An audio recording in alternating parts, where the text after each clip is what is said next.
Ils ont passé 7 ans à mémoriser des codes, des jurisprudences, des exceptions aux exceptions aux exceptions.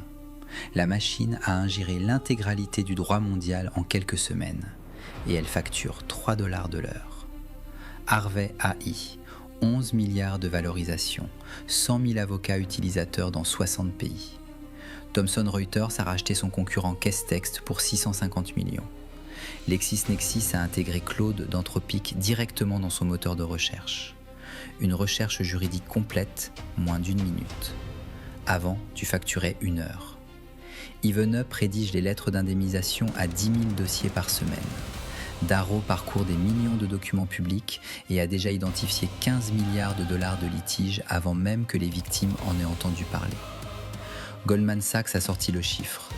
44% des tâches juridiques automatisables. Baker McKenzie a commencé à couper. Pas les associés, le support, la recherche, le secrétariat.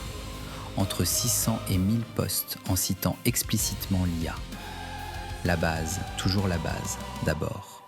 Mais l'IA a commis une erreur que personne n'avait mise sur la table. Elle a menti, en plein tribunal. Juin 2023. Steven Schwartz, du cabinet Levido et Oberman, utilise ChatGPT pour préparer un mémoire dans l'affaire Mata contre Avianca. L'IA invente 6 affaires judiciaires de toutes pièces, avec numéro de dossier, nom de juge, opinion rédigée.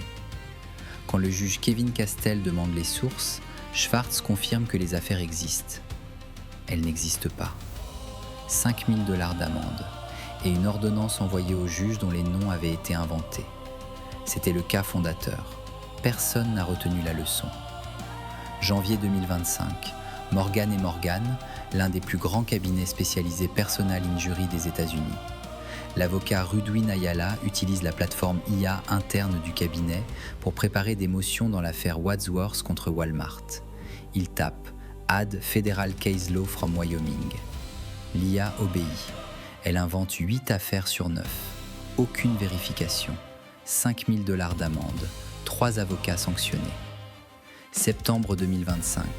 Amir Mostafavi, avocat à Los Angeles, dépose un appel dans l'affaire Noland contre Land of the Free. 21 citations sur 23 sont fabriquées. Il avait utilisé ChatGPT pour rédiger le texte, puis Claude pour vérifier, puis Gemini, puis Grok. Chaque IA a validé et amplifié les inventions des précédentes. 10 000 $ d'amende. Renvoi au barreau de Californie. Mai 2025. Latham et Watkins, l'un des plus puissants cabinets au monde. Ils défendent Anthropic, l'entreprise qui fabrique Claude, dans un procès en droit d'auteur. Pour préparer une déclaration d'expert, ils utilisent Claude. Claude invente un titre d'article et des auteurs fictifs. Les avocats d'Anthropic se font sanctionner par Claude. Le juge Suzanne von Keulen qualifie la situation de « very serious and grave issue ». Décembre 2025, Goldberg-Segalla contre Chicago Housing Authority. L'avocate cite l'affaire Mack contre Anderson, une décision de la Cour suprême de l'Illinois. Elle n'existe pas. 60 000 $ de sanctions. Le cas le plus cher à ce jour. 1180 cas recensés. 90% commis en 2025 seulement. Voilà le paradoxe que 7 siècles de procédures n'avaient pas anticipé. Le droit repose sur une obsession, la preuve, ce qui existe, ce qui résiste à la contradiction. Des générations de juristes construites autour d'une seule idée, qu'on ne peut pas condamner sur du vent.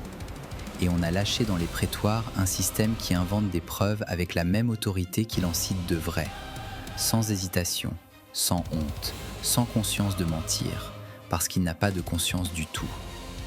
L'avocat qui faisait des erreurs savait au moins qu'il pouvait en faire. La vraie menace pour les avocats n'est pas une machine qui travaillerait mieux qu'eux.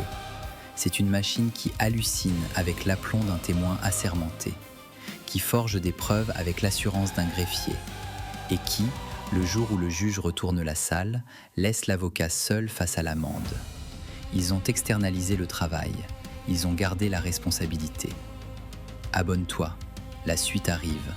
Prochain épisode, les médecins pensaient que le diagnostic, c'était irremplaçable. Quand les gouvernements se réveilleront-ils ?